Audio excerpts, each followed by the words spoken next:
Good morning. Our Philippine journey. I'm not supposed to be here. In fact, I'm at home here in Angeles City, but I am not supposed to be here at home. And this is why. Let's see if you can see this. All right. You know what? I want to talk to you about healthcare, things you can do, but more importantly, saving some money, learning the limitations of what healthcare is really like here in the Philippines, and give you some insights. So let's talk about it. Why'd you have to go? I guess this world's too slow for you. I think there's beauty in the gray, the cold, but you just want the gold. And there's no way I can beat it, cause I got no chance, no chance when it comes to her. She got the glitter and the fame, and I just wasn't enough. So, good morning. I want to talk to you about this week's trip to the hospital. It was unexpected. I want to talk to you about the hospital. I want to talk to you about the bill. I want to talk to you about the treatment that I got here in the Philippines at the hospital. Not my first time in the hospital here in the Philippines. I want to also tell you how I saved money, and you might be able to save money too. And then finally, I want to talk to you about what you should not do that I did. Don't do what I did. That's for sure. Okay. So last Sunday, let's see, today is Wednesday, if I'm not mistaken.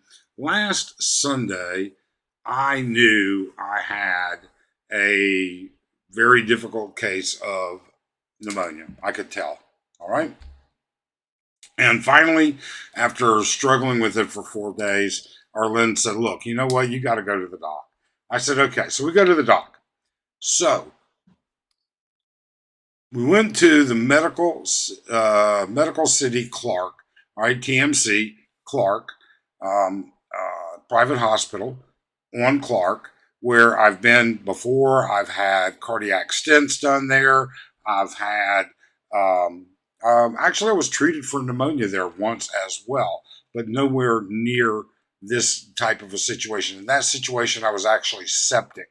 I got septic from pneumonia, but we're going to go on. This is more of it. So, what kind of treatment did I get? Well, all right, let's talk about this for a second. Okay.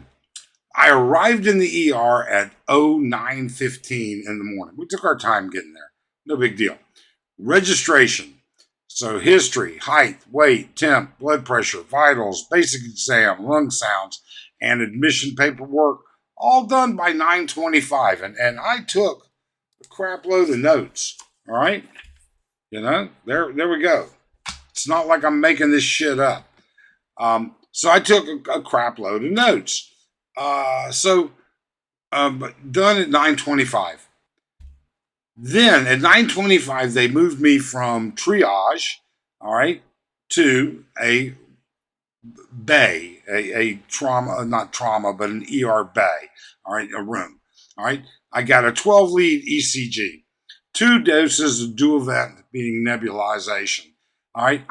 They inserted an IV line with an angiocath and a hep log. I had to have a COVID test because you may not realize it, but right now, COVID is on a slight rise again here in the Philippines. All right. I had continuous electronic telemetry. So they hooked me up, all right, monitoring my O2, my pulse, my blood pressure. I had 2 separate doses of steroids, IV steroids, all right, and 4 vials of blood drawn for chemistry. All completed, ready to go by 10:10. That's pretty good. Right? Then additional testing started because we started getting results. All right, I had to have arterial blood gases drawn. I got wheeled over to radiology, did a chest x-ray. I was only in radiology 12 minutes, fast, boom, in, out. All right.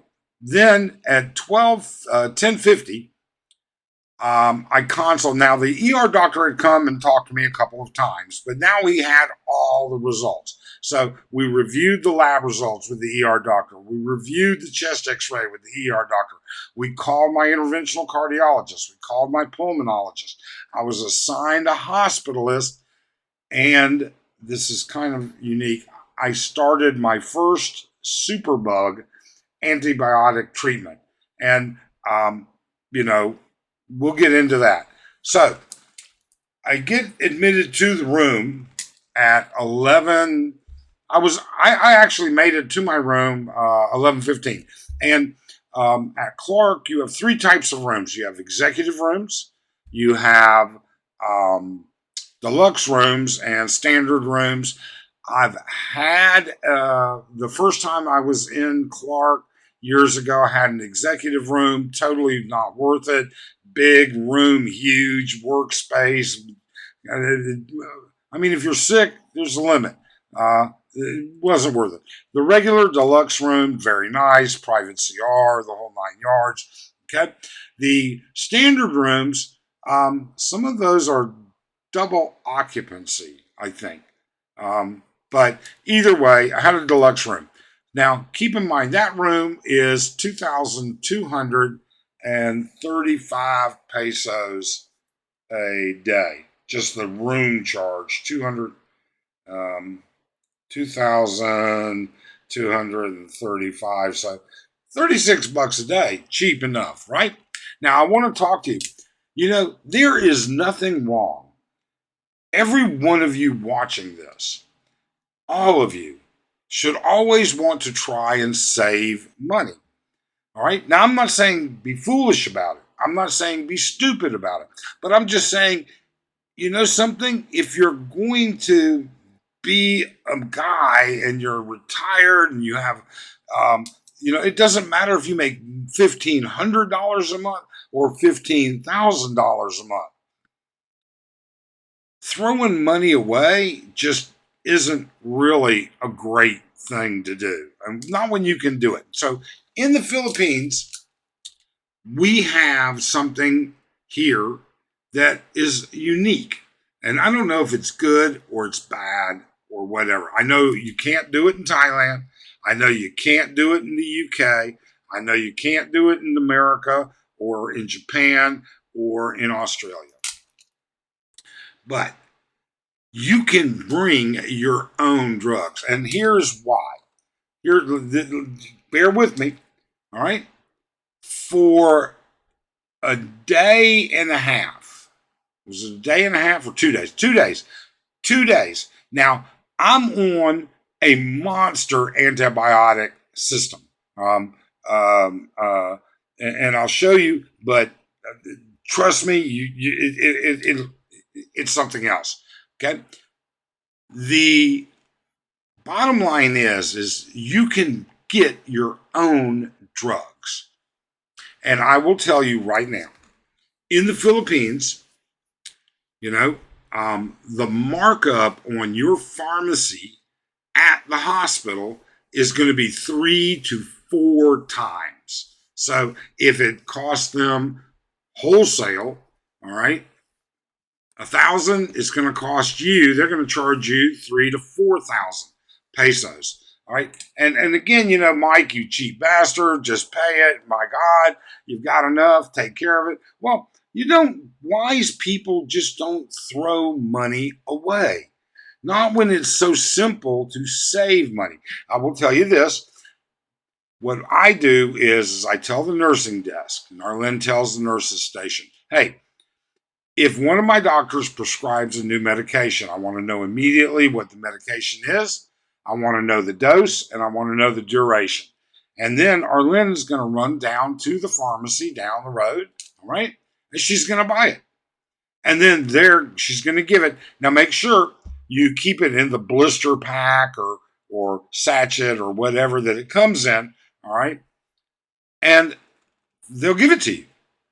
And you save money.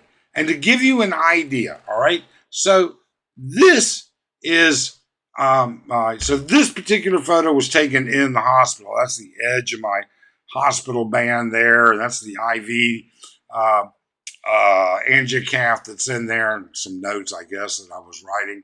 Uh, I have to receive IV antibiotics 4 times a day. And 4 times a day, okay? And without going into a lot of details here, okay? It's not fun because this is what it is. This stuff right here, this is like, if you want to compare things, this stuff is like comparing Robitussin or NyQuil to cough medicine with codeine or Dilaudid. It is light years ahead.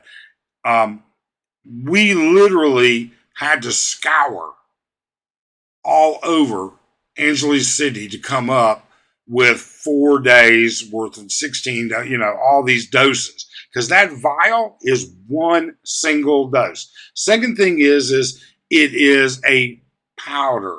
It has been dehydrogenated or whatever you want to call it. It has to be reconstituted and it has to be mixed the right way.